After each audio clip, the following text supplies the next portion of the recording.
सिलीगुड़ी के विधायक ने डॉक्टर शंकर घोष ने आज भूमि घोटाले मामले की श्वेत पत्र प्रकाशित करने की मांग राज्य सरकार से की। उन्होंने कहा कि सिर्फ भांगड़ के बीएलआरओ के खिलाफ ही नहीं, अगर श्वेत पत्र जारी होता है तो जलपाईगुड़ी जिले के कई लोगों के खिलाफ प्राथमिकी दर्ज करने के लिए पुलिस मजबूर होगी। शुक्रवार को सिलीगुड़ी के भाजपा विधायक व विधानसभा में पार्टी के मुख्य सचेतक डॉक्टर शंकर घोष ने जलपाईगुड़ी जिले के टापग्राम फुलबाड़ी समेत डुअर्स के जंगलों में सरकारी जमीन पर कब्जा कर बनाए गए रिसोर्ट व मनोरंजन केंद्रों की जमीन को लेकर श्वेत पत्र जारी करने की मांग की। आज वह इस मामले की जानकारी देने के लिए पूर्व निर्धारित समय पर जलपाईगुड़ी जिले के भूमि एवं भू राजस्व अधिकारी के साथ साथ अतिरिक्त जिला शासक से मिलने गए थे, लेकिन काफी देर तक इंतजार करने के बाद वे अतिरिक्त जिला शासक से मिले बिना ही लौट गए। अतिरिक्त जिला शासक कार्यालय में उपस्थित मीडिया प्रतिनिधियों से बात करते हुए उन्होंने कहा कि मुख्यमंत्री ममता बनर्जी तृणमूल नेताओं के अवैध रिसोर्ट को तोड़ने के नाम पर आईवश कर रही है।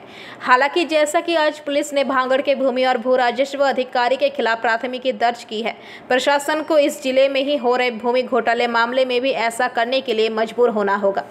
আমি আপনাদেরকে কথা দিচ্ছি সাংবাদিক বন্ধুদের মাধ্যমে যে দুর্নীতিগ্রস্ত তৃণমূল কংগ্রেসের নেতারা যারা রাজপ্রাসাদ বানিয়েছেন দুর্নীতিগ্রস্ত অফিসার্সদেরকে হাতে রেখে বা তাদের সহায়তা নিয়ে, মুখ্যমন্ত্রী যাদেরকে বলেন লোভী অফিসার, আজ নয় কাল যেভাবে ভাঙড়ের বিএলআরওর এগেনস্টে আজকে পুলিশ বাধ্য হয়েছে এফআইআর করতে, এই সবগুলোর বিরুদ্ধে এফআইআর করা নেতা এবং প্রশাসনিক কর্তা ব্যক্তিরা।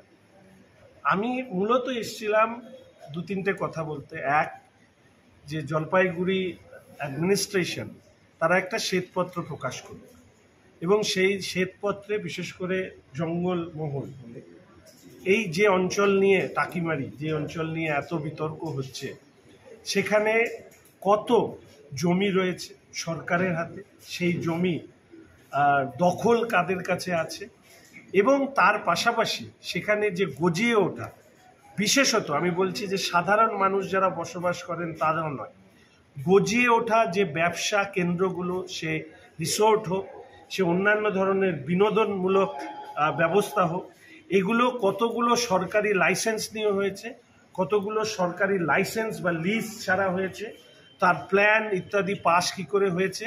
এবং সবথেকে আশ্চর্যের ব্যাপার যে পুলিশ প্রশাসন, বিএলআরও, বিডিও এরা তো সবাই জলপাইগুড়িতেই থাকেন। মুখ্যমন্ত্রী পর্যন্ত 13 বছর বাইরে ঘুরতে যাননি।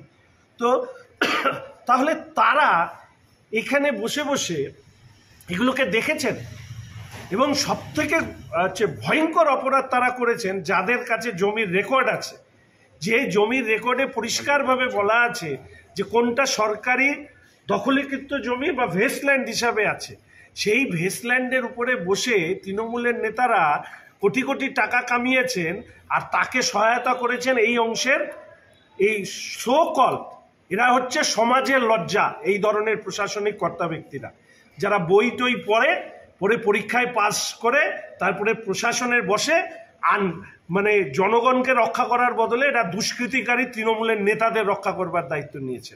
ফলে এদের কারণে এই ঘটনা ঘটছে। আর মুখ্যমন্ত্রী, আমি বলবো যে ওনার পদ অনেক সম্মানের, আমি সেই পদকে সম্মান করি, কিন্তু ওনার মতো মিথ্যেবাদী, নাটুকে এবং উত্তরবঙ্গকে পথে বসানো মুখ্যমন্ত্রী আমি। Bureau report, PVTV news.